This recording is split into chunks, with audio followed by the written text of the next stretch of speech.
Welcome to the Deep Dive. Today we're getting into something that affects a lot of people, especially if you send money abroad. How do these money transfer apps, the ones promising zero fees, actually make their money? Yeah, we looked at SendWave specifically today.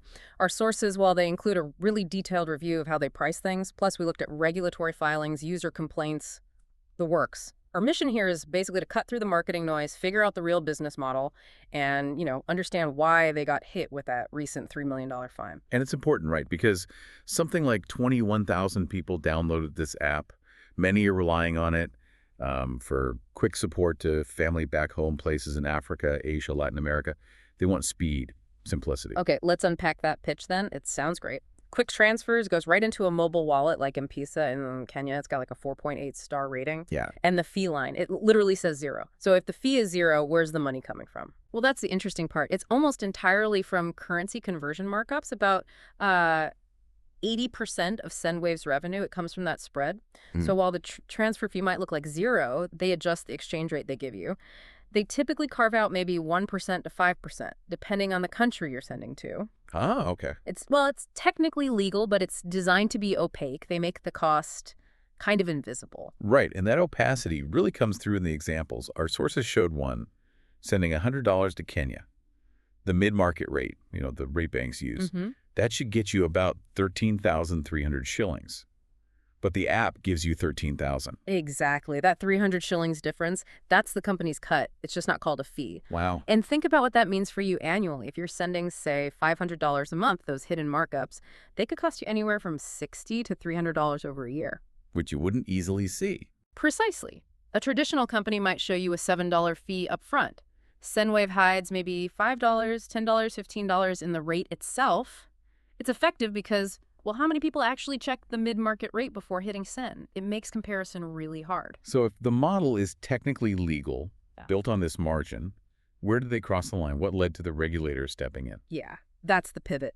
Once regulators, specifically the Consumer Financial Protection Bureau, the CFPB, really understood how this worked, well, the clock was ticking. That action came down in October 2024, a total penalty of $3 million.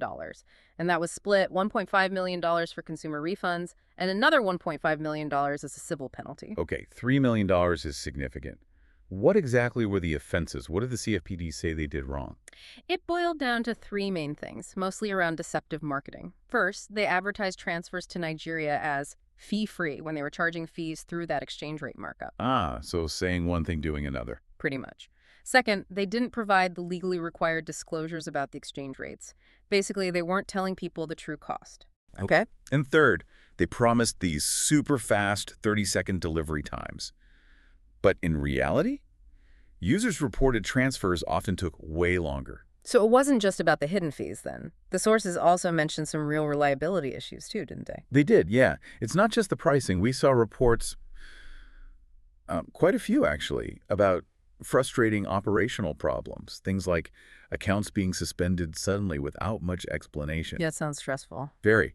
And also customer service being unresponsive when people had issues, like a transfer being marked delivered when the money hadn't actually shown up in the mobile wallet yet. Okay, so pulling this all together for someone listening, someone who might use SendWave or a similar app, what's the final verdict? It sounds like, yes, it's a legitimate regulated service, but that fee-free promise is, well, you called it weapons-grade marketing spin. That's a good way to put it. Look, the key takeaway for you is this. For really small, frequent transfers, the app might still be competitive, even with the markup, just because it's fast and links to those mobile wallets. But if you're sending larger amounts, or if you just want transparency, you want to know the real cost, you absolutely have to compare the final payout amount. Services like Wise, for instance, they charge an upfront fee, but they stick to the real mid-market exchange rate. For bigger transfers, that often ends up costing you less overall. So the advice is, always check the actual amount received. The shillings, the rupees, whatever it is. Don't just look at the dollar fee. Always. Check the final payout. That's the only way to really know the cost. Makes sense. Truly knowing where your money is going seems like the critical first step. Absolutely. And maybe a final thought to leave you with. 21,000 people downloaded this app. The business model clearly relies, to some extent, on complexity, on that opacity we talked about. So the question becomes, what level of real upfront transparency should regulators demand? Especially when a service like this is so essential for many diaspora communities supporting families back home, how clear does it need to be?